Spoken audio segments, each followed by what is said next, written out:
Вярвам, всички сме щастливи от този исторически ден и първата победа на отборството на юношите в професионалния футбол. Един от главните виновници за това Танчо Калпаков.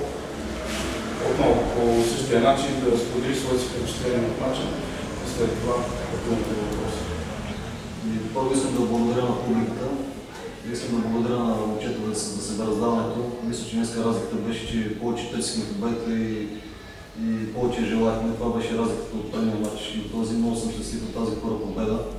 Но така мисля, че основна заслуга имат момчета и пак казвам, раздадахте всичките от първата до последната минута. Също така благодаря на за коректната игра на Копийника.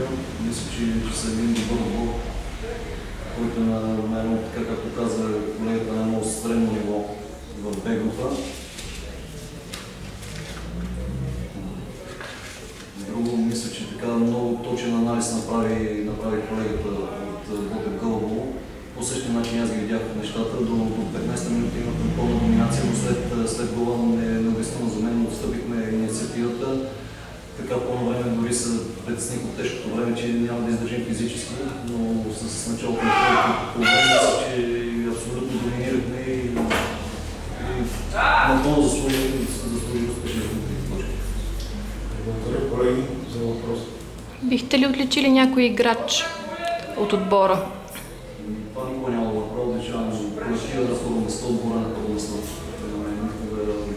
Няма да ме чуете, каквото имаше, ще си направим анализи в съдъканата, но за мен на първо место е отбора.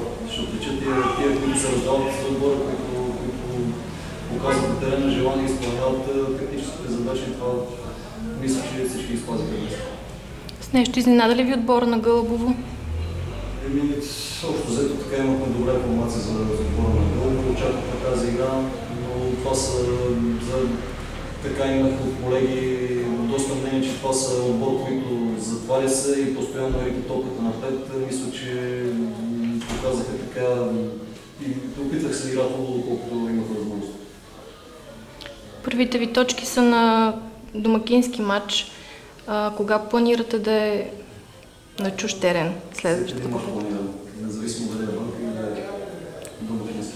Не залагате на домакински?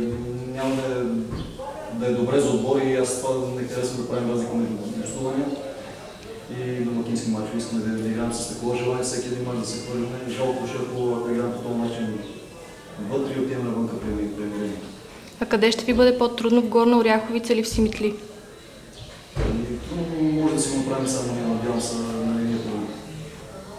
Реално трудно ще не всеки мач, но трябва да излезем да се сбием на терена. Колеги, други въпроси? Благодарим на Танчо Калпаков и пожелавам успех на нашия отбор.